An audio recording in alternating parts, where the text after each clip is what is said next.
Welcome, everybody, to another episode of the Face Your Ears podcast. My name's Rich Bozick. I'm joined today with producer Elite from Michigan, Justin Hoshella. How are you, sir?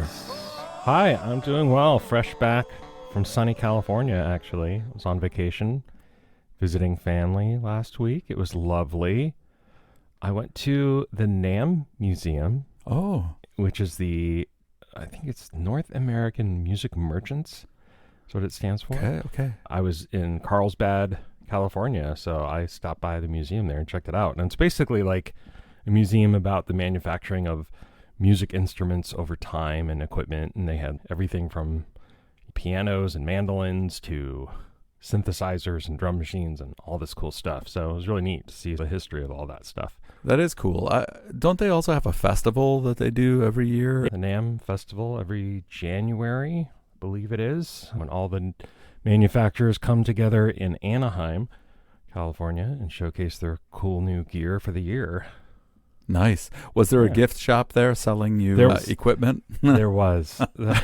They didn't have much equipment, no, but I was tempted to buy this little drum machine thing they had for sale there, but I restrained myself. One thing I saw there that I thought was funny was coasters that had misquoted lyrics on them. Hold me closer, Tony Danza. Stuff like that. Anyway, it was fun. Awesome. Yeah, things are going well here. Cooking along. Been busy here. Teaching away as usual. Just working out some pre-production things on some recordings that are coming up. Nice. Got an event that I'm planning for that I've already started doing all that we might have mentioned last time. Yeah. It's coming. Yeah, so it's been going well, though. Enjoying the summer with the family. It's going great. And it's great to be here talking podcast with you. Yeah. Do you have any updates for us? One thing I wanted to talk about is RJB Music Production, our music production outfit that Rich and I and our friend Barack are in the throes of. So we started our music production business about a year ago, and we actually have an episode on this podcast where we introduced RJB Music Production, but it's been a little over a year now, I think, since we've officially established our music production business. Oh, yeah. And one thing I wanted to do was promote our playlist on our website. So we'll put a link to that in the show notes so you can check it out. But we're really proud of the roster of artists that we've gotten to work with and collaborate with in various different ways. So we've got a diverse array of songs that you can check out on our website or wherever you stream music. One thing that these artists have in common is that they have released music on streaming platforms, which is exactly what we're going to be talking about today. Yes, that's exactly what we're talking about today. Releasing music for the world to hear. So let's get into this, Justin. This seems a little bit daunting. Can we break this down in a way that just gives people a general idea of what's going on? Where do we begin? Yeah, it can definitely seem overwhelming and intimidating if it's something you haven't done before. And one great resource we actually have on our RJB Music Production website, and we'll link to this as well, is a resource for distributing your music and how to do that. We have a page dedicated to this very topic called Get Ready to Release. And on this page, we get into how your music deserves to be heard. We actually interviewed one of the artists that we've worked with in her journey in releasing music, how she came to be able to do that and what that process was like. And this page really focuses on the concept of a music distributor. So what is that? It's a company that handles the process of getting an artist's music released on digital platforms and streaming services like Apple Music, Spotify, Tidal, YouTube, all those different things. And there's a lot of options out there. It seems like there's more and more every day. There are three that really stand out, and those are DistroKid, TuneCore, and CD Baby. And so we're not going to go into the nitty gritty on these, but you can check out our website, RJB Music Production, for all the nitty gritty. But each of them has different whistles and bells, features and benefits, so on and so forth, for you to take a look at to figure out what's best for you or what feels right for you. I wouldn't say that any one is necessarily better than the other, but it's really about preference. One thing they all have in common is they will get your music on the most popular stores or platforms available. Again, Spotify, Apple Music, TikTok, YouTube, etc., etc. And so just high level, I would say DistroKid is best for frequent releasers who want a fast, affordable, and easy platform with full revenue retention. TuneCore is best for artists wanting advanced monetization tools and are okay with paying per release. And CD Baby is great for occasional releases, so artists needing publishing help or maybe even physical distribution, they're good at that, and prefer one-time payments. So that's at a high level. Mm-hmm. But one other thing I'll mention about the website is I featured short YouTube videos that explain how to use DistroKid, TuneCore, and CD Baby. So you can watch those videos as well to get more in-depth information. Mm-hmm. No, that's great. So CD Baby you mentioned was pay as you go, a la carte. That seems to be a dying model, at least from what I've noticed. Yeah, compared to the the last other bastion distributors. of they're the holdouts. I personally like that model because I don't release like super frequently, but hopefully it sticks around for a while. We'll see though. Yeah, we'll see. Everything's going subscription based these days, so we'll see. So that gives just a general idea about distributors. So once I have a distributor, what do I need to have ready?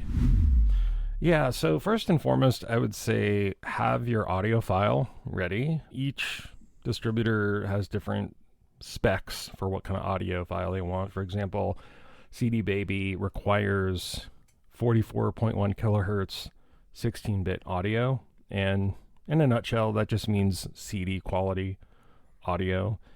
Ironically, if you try and submit it at a higher quality, they'll reject it.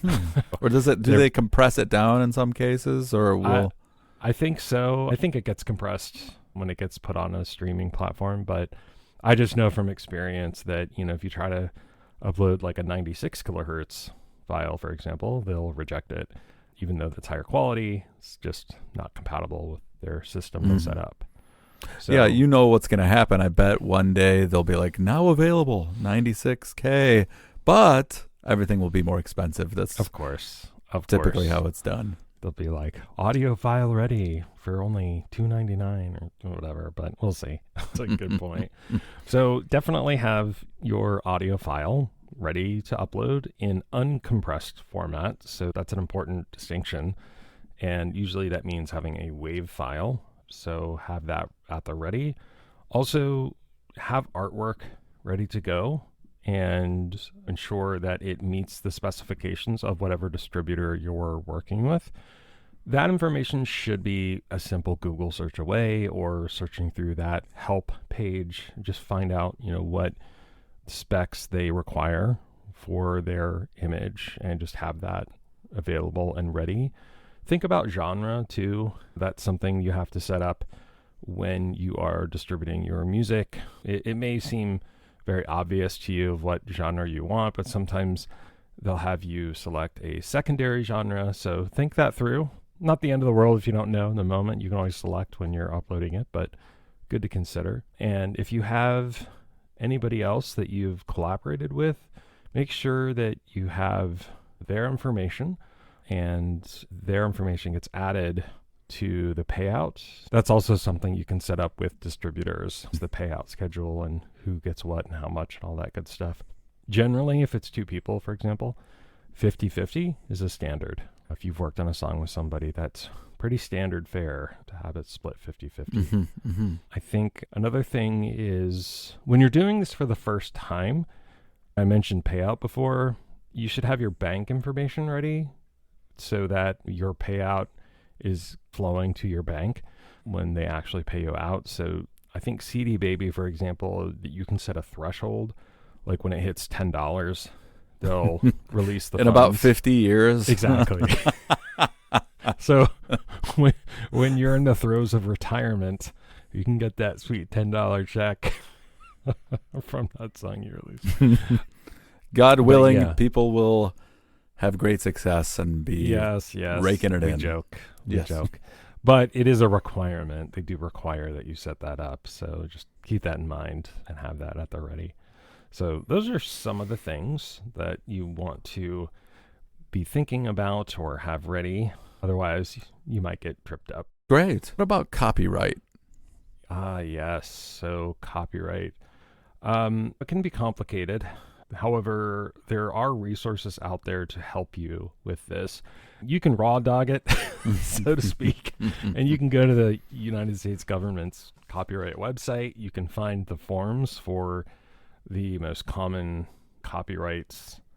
You can go out to the U.S. government's website and go through this awful interface and fill out forms for 2 different copyrights. One is a musical composition, and the other is the actual sound recording. Basically, what that means is you have a copyright for the actual song itself that you wrote, and then a copyright for the actual recording. For example, Rich, if you wrote a song and you recorded it, you would have musical composition and sound recording copyright. And then if I heard your song and was like, hey, I want to do my own version of that, I could license it. We won't get into that here, but then I would record my version of your song, and then I would have my own copyright of my recording of. That's a distinction there. But there are companies out there that facilitate this and help you sort of wade through the waters of copyright. And one of them is Cosigned. We can also provide a link to them as well, but they're a partner of CD Baby, and they're a great example of a company that they charge a small fee on top of the standard fees. I should also mention that are required to submit copyright forms to the government, but they make it easier if this is something that's very new to you and you want to protect your intellectual property in the music that you've created. Yeah, it's a good overview. Something else to keep in mind with copyright, if you do it like that through the government website, you could copyright individual compositions, but if you have a collection of works, I think they do, I can't remember if it was up to 8 at a time that you could copyright together, as long as all of everything on, all the credit and credentials on the recordings are all the same. Same person wrote all the lyrics, same person wrote all the music, etc. You could copyright everything en masse for one fee that way as well. Save yourself some money. Yeah, if you're somebody that's releasing an album, it makes sense to do it in one push versus doing a bunch of different forms. That would be exorbitantly expensive. So great call out. So Justin, I think copyright is a big issue. Perhaps we could even do a whole episode on copyright at some point. Oh my gosh. Yeah. You could do a whole podcast series on music copyright. Yeah, it's a deep dive for sure, but that's a good call out. Well, if we want to gain 5 more listeners, maybe we can do a whole copyright podcast. Absolutely. If somebody's on their podcast platform searching for music copyright, they'll come across us. No, I don't know how compelling a copyright podcast would be, but maybe, who knows? Who knows? What do I know?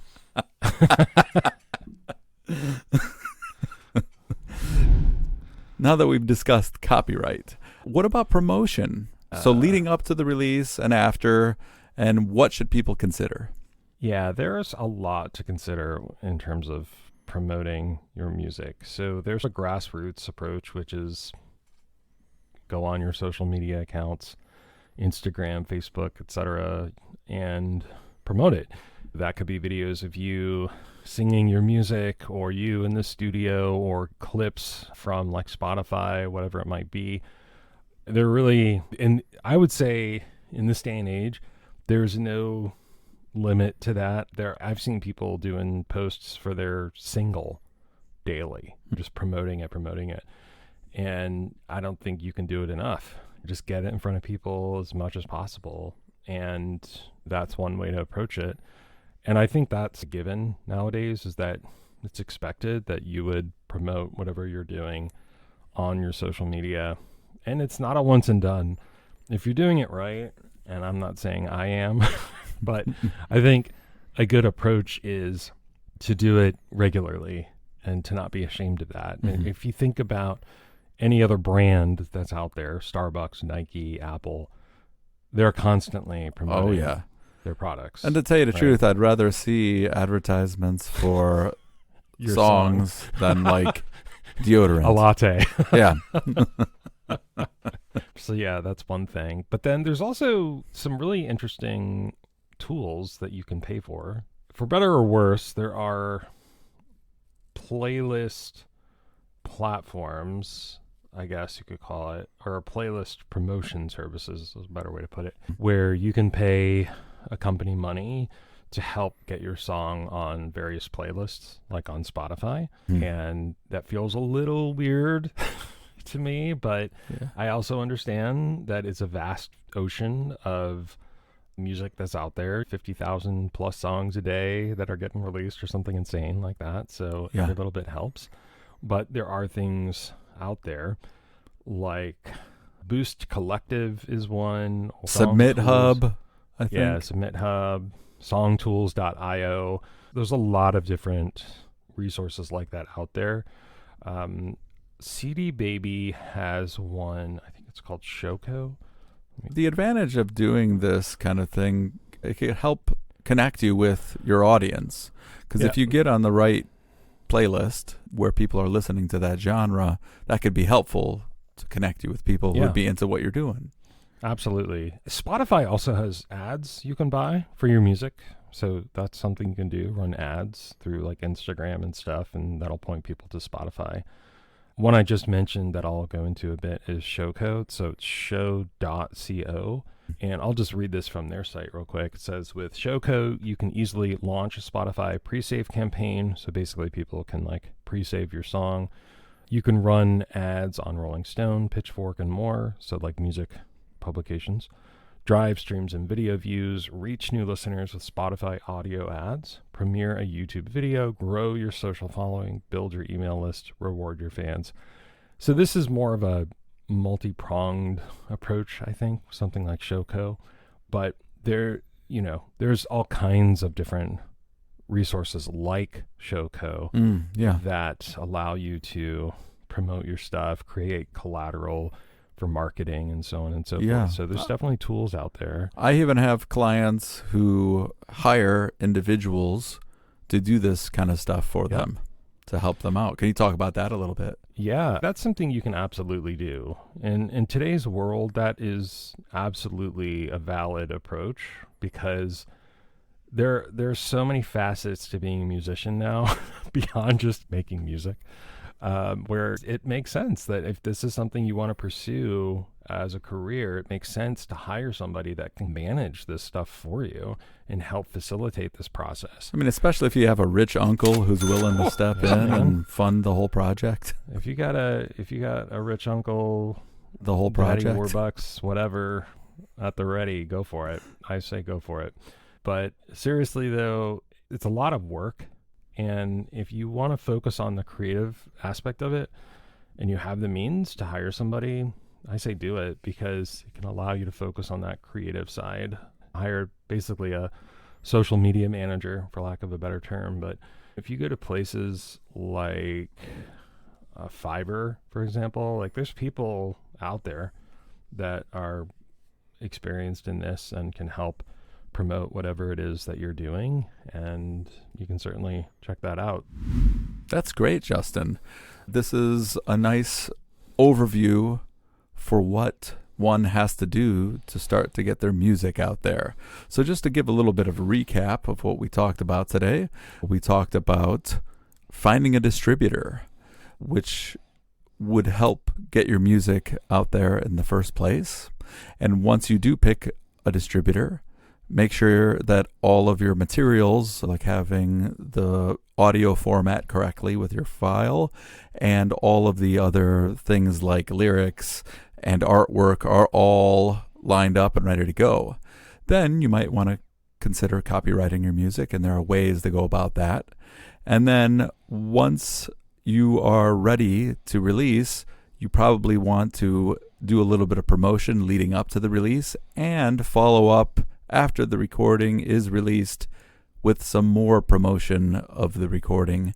And then you could also dabble with other options to continue building your brand and expanding upon what you've started already. So I think that's a pretty good recap. What do you think, Justin? Yeah, absolutely. I think over everything else, just remember, make good music. Yes.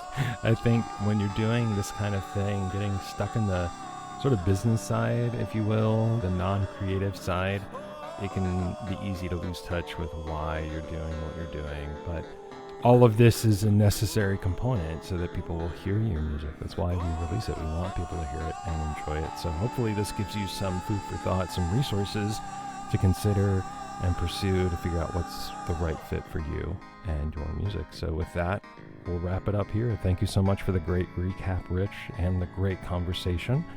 And we will catch you all in the next episode. Bye for now. Take care. Thank you for listening to the Face Your Ears podcast. If you found this episode entertaining and informative, be sure to share and leave a review. Also, check us out on social media and be sure to like, comment, and subscribe. For more information related to our podcast, head on over to www.faceyourears.com. Links can be found in the show description. And remember, whether you're a musician just starting out or a seasoned professional looking to talk shop, it's time to face your ears.